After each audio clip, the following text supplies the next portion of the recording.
Hey, it's the coach. Don't mean a thing if you ain't got that swing. You know, we're talking about putting. It's funny how we go out and guys go out and they practice putting and they just, they put a ball down and they just get up and bam, that's you just no rhyme, no reason, no stance, no nothing, just hit it. And then they get all frustrated because they think they putting, they get over it and they get all tight and arms all tight and before you know it, they're so tight they can't hardly move and then they slam it. Oh, that was, hey, one of those things, but that's because I can putt. But anyway, in the lesson, you got to take your time, take the putter, square that putter up. Square it up. In fact, let me just get the count. I want you to see something. Because most guys don't pay attention. See that little white line? That's the key to your putting. That should be in the center of the back of your ball. And when you take that putter back and forth, you're hitting that ball. In fact, just a second. Let me show you something.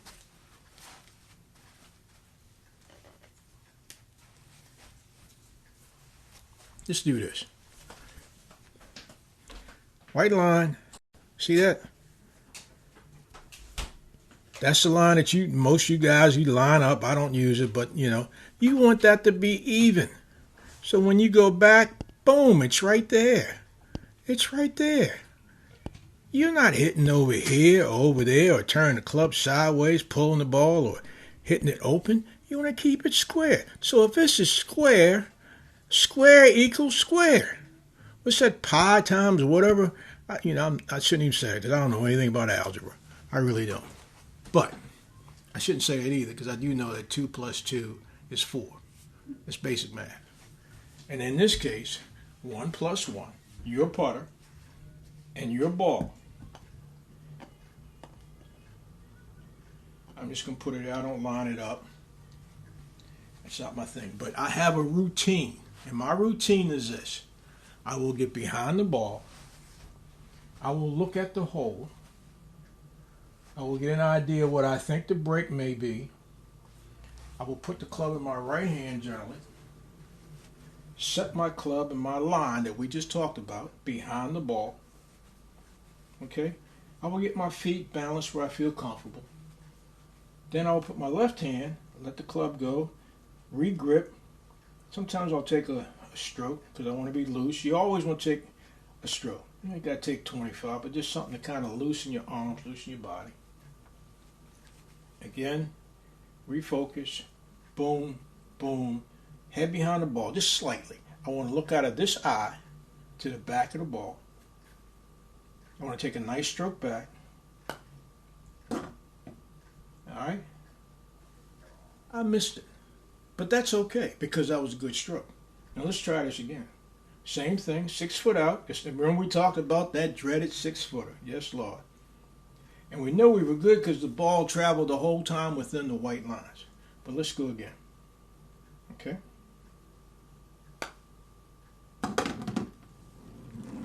Money. Now, this is a different compression ball. It's a Wilson Duo Soft. It's about a 60 compression. That's for those of us who have a real slow swing. However, if we're going to use that kind of ball, we want to see how it reacts on the green also. So here's one. See, we put the same stroke.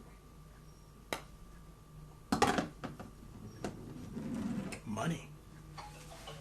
All right, now I have a Callaway. Callaway Super Soft. Okay. Now this pretty much meets my swing speed. I don't swing super. I don't even have. They may not even have a calibrator for my swing speed. That's how slow it is, and that's why I want to rebuild. And that's why with the hip replacement and all that, I should be able to come back out, get this thing back together, and maybe I can get my swing up to about 75, 80. Hopefully, but if not, I still have to have one part of the game that will get me through. Because I've seen guys, and you've been out there too, guys hit the ball 200 miles. Then you got to find it in the woods because they're nowhere near the fairway. They got to chip out. They think they're chipping out because they want to go toward the green instead of just chipping out to the quickest area onto the fairway. Then they can't chip. They end up with divots that if you walk by, you might trip in one of them. Divots so deep. Then they get on a putting service and they out there and they all nervous and carrying on it.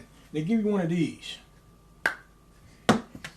Then they get, man, I should have had that. I should have hit that. Oh my God, the man.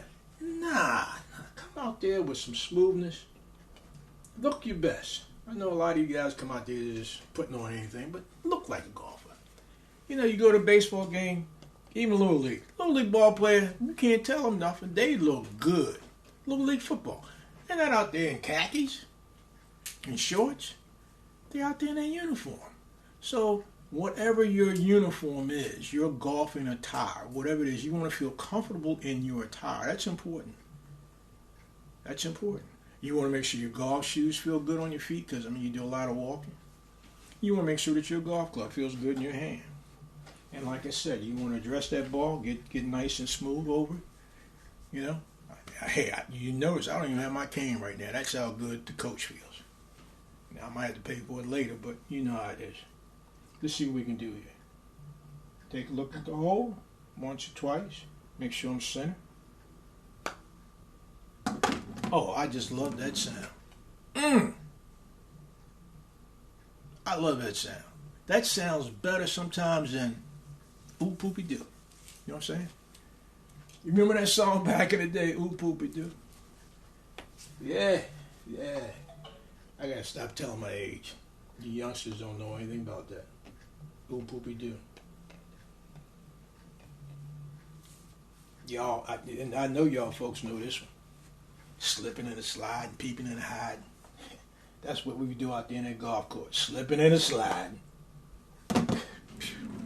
Man, oh man. What was that? What was that? No technique, no. What did I do? Tell me what I did wrong.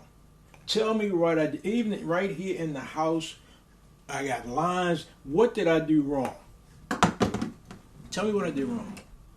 Well, first of all, first and foremost, there was no routine. What are you supposed to do? Take a walk around, get behind the ball, all right? And those of you who like to bend, go ahead and bend. I can't do but so much of that. Get an idea of where that break might be. Walk up. Take your club and see, okay, if I were to hit it here, then the ball's going to go to the hole. So from here to here, I don't necessarily have to go from there to here. Let's take the next shortest route. Maybe there's a little piece of grass there that if I hit it over that mark, it's going to the hole. So we got a little routine. Don't take all day. I got a guy who plays in my group. Lord knows I'm going to stop playing with him because the dude, he's a young dude. He wants to bend. He wants to do the Tiger Woods thing. We're not on TV. We got 25 people playing behind us who paid their $50 and they hitting down on you. And he wants to do all this crap. And then he missed the damn putt. And then he talking about, and they know, if you take that much time, man, you're supposed to drain everything. Everything. But if you take your time, develop a nice, smooth routine. Okay? So we've looked here. We've checked. Okay? We've gone back to our ball. Okay, I'm still limping. It's here. I'm being honest. I may be a little bit more on the camera, but here we go. I'm going to get behind the ball. Take a look. Now, those of you who like I said, put the mark on the ball, that's favorable. But I didn't learn to do that in the beginning, and to be quite honest, when I do that, it puts a lot of pressure on me to make the putt, so I don't do it. So I just, go by eyesight. What's that thing? You walk by faith and not by sight, something like that. Yeah. Here we go. So, club, stance, which sometimes I may have to recalibrate my stance, but there's a particular part in my stance where I know that no matter what I do, get over here, no matter how far I bring my club back, it's going to be square at a certain point in my stance. No matter where I bring that club far, you hit that long putt, it's got to still be square at a certain point in my stance. And that's where I try to have it in my stance 90% of the time, if not 100%. There are points when I'm a little nervous. Not nervous. I should never use the term nervous.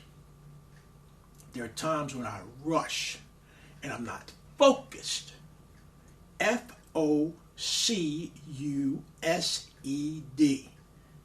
Focused. Remember that. It's the key to this game. See that? Focus. Trying to tell you I wasn't focused. But here we go. Same putt. Same routine. Because I got to do it every time. Not just once, every time. All right? Not a whole lot of words. Here we go.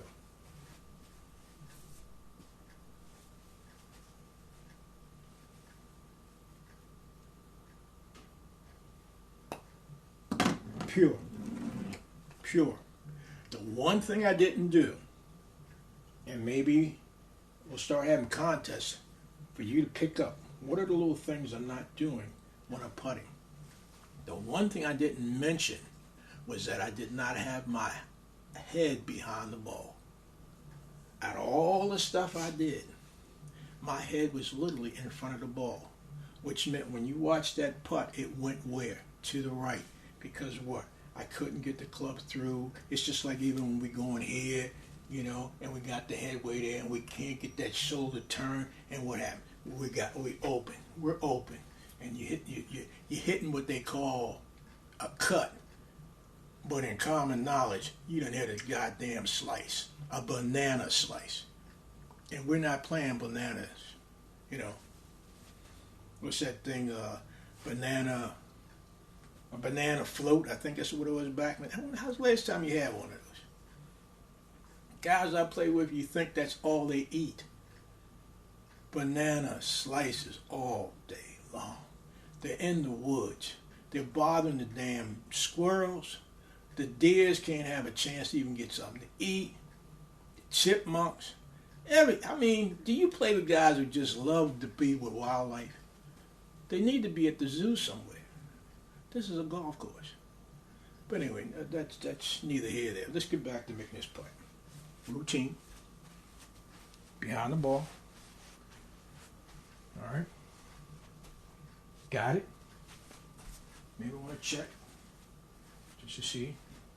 It's only a 6'4" footer, okay. But those 4 footers, you never know how hard to hit it. Got my club just right. Okay. That should do it. That should do it. Head behind the ball. Just turn a little bit. Good stroke.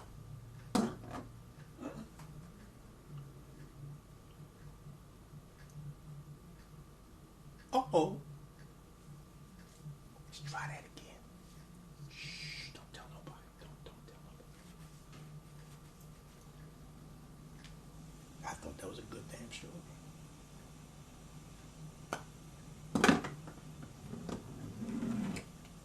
That second man always win, don't he? That second man always win. So let's go back over that. Let's see what happened. I think I was rushing. When you're doing these videos, you're trying to be perfect. I'm not perfect, y'all. Okay? Only perfect man I know, was born, crucified, and rose on the third day. And he sitteth at the right hand right now, for those of you who believe.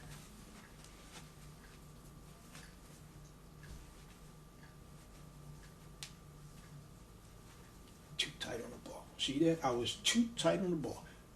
Self-correction. We got to be able to self-correct on the course. You got to be able to figure out what went wrong.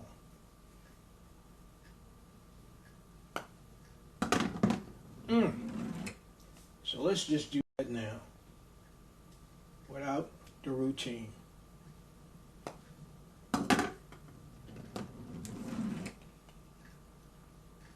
If you see something wrong in the stroke, in the hands, let me know. Yeah, I know. I pulled the extensions on this because I didn't want it to roll all the way over the place. Can't walk it so far.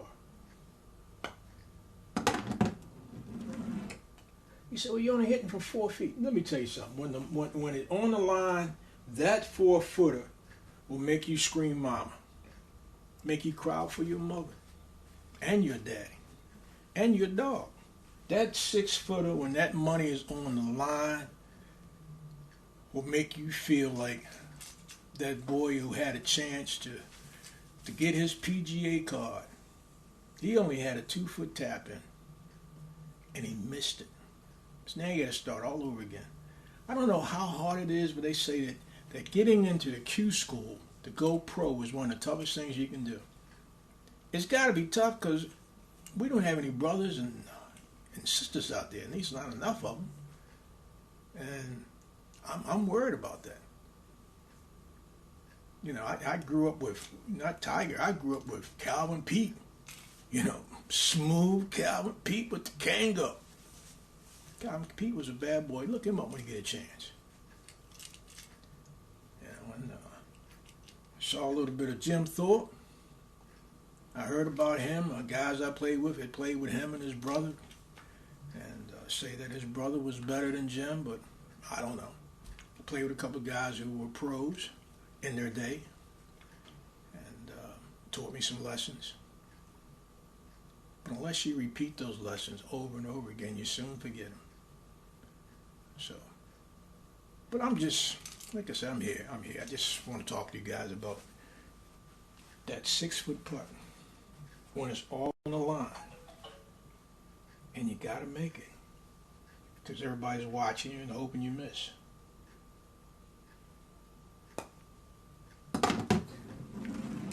I'm picking up the check. All right. Don't mean a thing if you ain't got that swing. Till the next time. Coach.